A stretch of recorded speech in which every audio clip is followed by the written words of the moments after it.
I'm excited to be back in Miami. Obviously, I was born here, spent a lot of my childhood in Miami, grew up in Liberty City for the most part.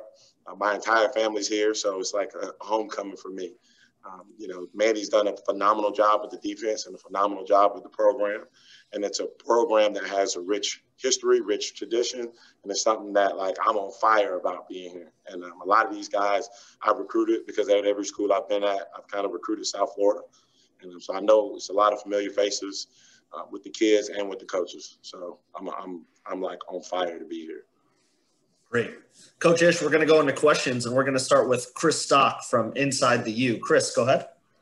Yeah, Coach, I was curious if you could talk about your philosophies and maybe the keys in developing young linebackers, some importance of that, because obviously there are some young guys on the roster right now. Yeah, some young guys on the roster. At striker, we got 2 older guys. And so, we're going to pick back up where we left off last year. Kind of everything we do from a development perspective is really centered around what we want to do schematically. So as we hone in on that this spring, I'll kind of have my development plan based on all the little nuances of what we do within the framework of our scheme. But just day one, I'm going to be fundamental. I want you doing everything from a technical perspective as efficient as possible within the framework of what we're trying to get done. And so, I'll start them off day one drills, and then everything will be scheme specific and how I ask their bodies to move or how I ask them to think. And so developing those young guys is good for me because I'm coming from a place where, I kind of quote unquote worked with the nickels last year when I was at A&M, which is kind of like our strikers. And I had a freshman starting the Orange Bowl that I also signed. I was on the road last year. So I signed the kid, got a chance to coach him, and he started in the Orange Bowl for us as a true freshman.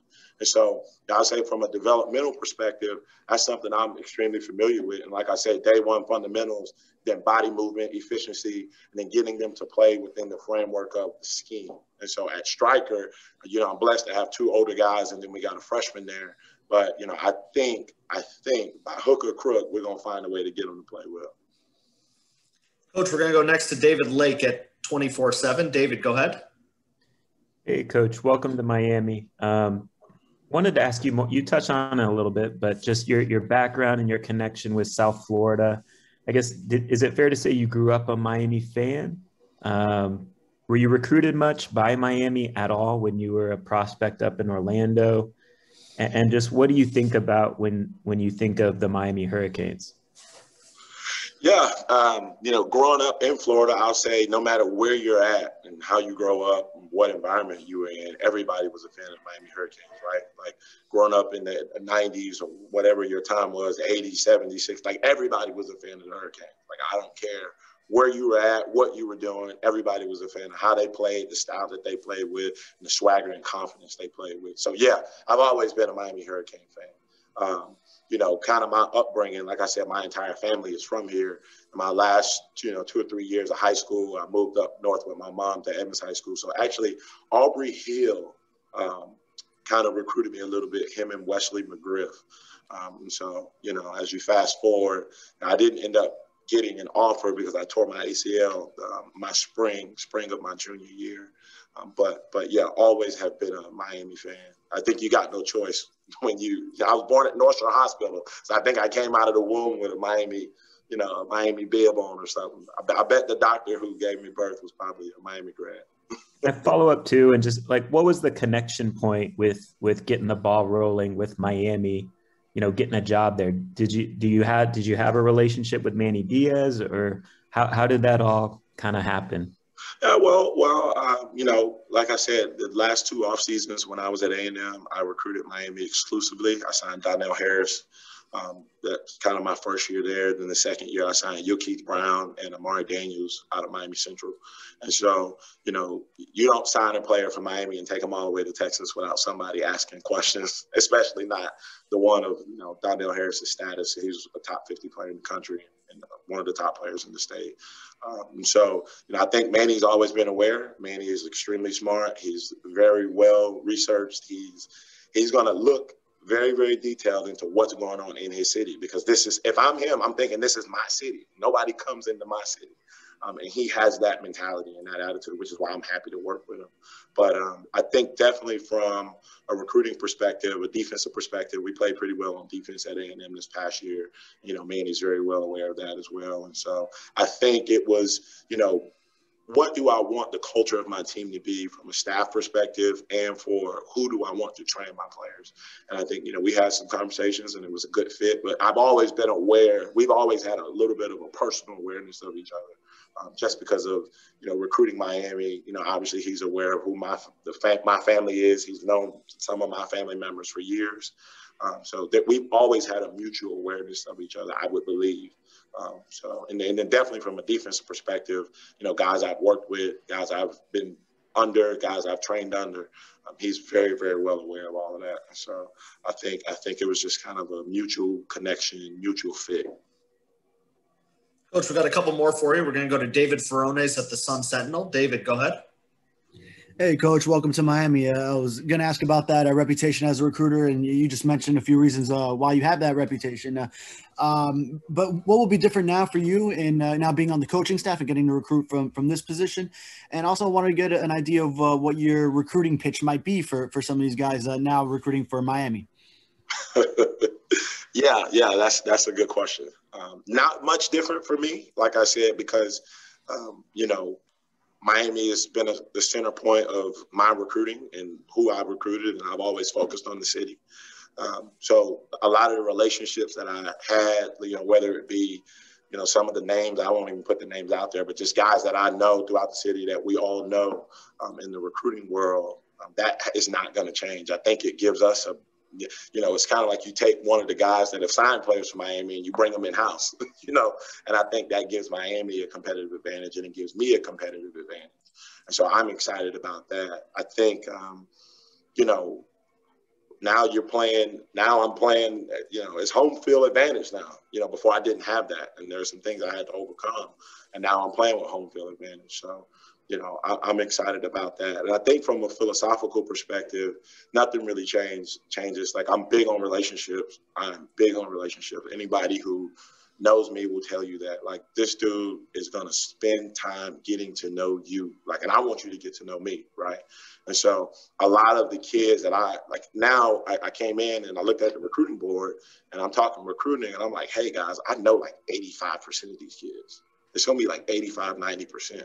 And so, when Manny hired me, it was like, well, it's pretty much a shoe-in because you're going to recruit Miami every year and you're going to just jump right in. So whoever our top guys are on our board, like, I know 85% of them. And so, I hope that answers your question. But it's not going to be a lot different for me because, like I said, I was in a building with, it was me and James Coley, and we kind of tag team South Florida. I've known James for a long time. He used to work for my father. And we kind of did that together. So now I'm here, and now I'm with a bunch of guys who are South Florida guys. And, like, I feel like I got more bullets in the gun, if you ask me. Like, I feel like I always felt like, hey, between me and him, we can be pretty dangerous in South Florida. Now I feel like James better stay away now. Now we got some real, it's going down. You better be careful.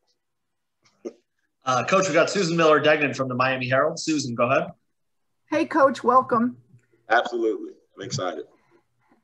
So I know that your dad is a principal, right? Wallace at Northwestern. What's that like for you? How exciting is that? I know you're a big academic guy. You did well in college. Just that aspect of it and, what he's going through now. Yeah, he's excited. He's excited that I'm home. I moved away from Miami as a teenager, and now he's got me back. He's picking up on like, dang, I got you back, but Coach Diaz is going to have you working, man. I can't, he thinks it's, we're not going to be able to do the whole, father-son routine like we normally do. But I think he's excited. I'm excited for him. I'm excited for our family. I think this is a family thing because we operate that way.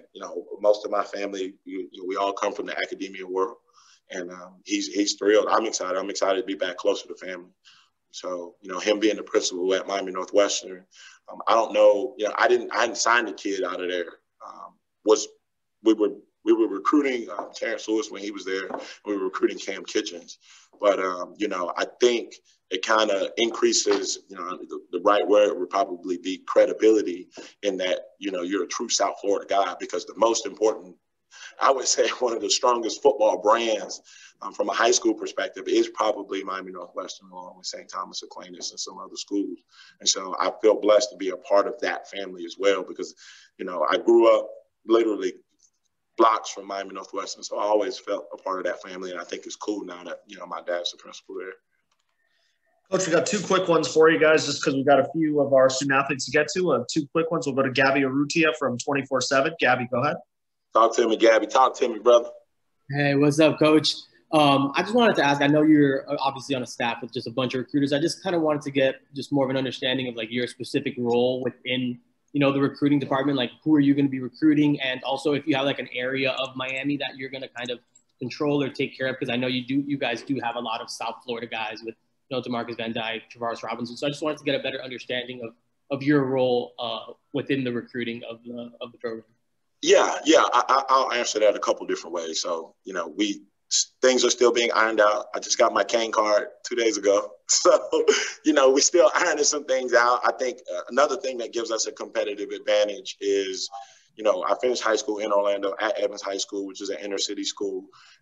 So I know quite a few people in that area as well. So we get stronger in that area. It's not just a guy who knows it and has recruited it. Like, I'm from there. So a lot of the guys that we have on our board that are from the Central Florida area, I'm going to know somebody that knows somebody that knows somebody, right? Somebody's auntie, uncle, sister, cousin, I know from somewhere, trust me.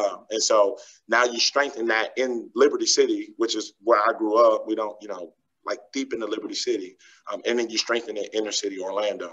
So you kind of get best of both worlds. So I think that answers your question. But just as far as specific guys, I think we're kind of still sorting that out a little bit. And so I don't have any direct names for you now. Cool. Coach, this is the last one. We've got Barry Jackson from the Miami Herald. Barry, go ahead. Barry. Hi, Coach. Good to see you. I was wondering if you're going to handle the weak side linebackers, and are you or Coach Patke handling strikers? Just curious about that. And if you have 30 seconds, just thoughts on Sam Brooks, a guy you obviously saw in recruiting and now have on your team. Thoughts on Sam Brooks? I'll answer that question first. You know, Sam's been in college for a couple years now. I've just been around him for a few days. So no initial thoughts yet. You know, it's kind of hard to give thoughts on the guy I just saw for 2 days. Sure. But Sam's a great kid. You know, he I think is going to be with Packy a little bit more than me, so he can probably answer that question better.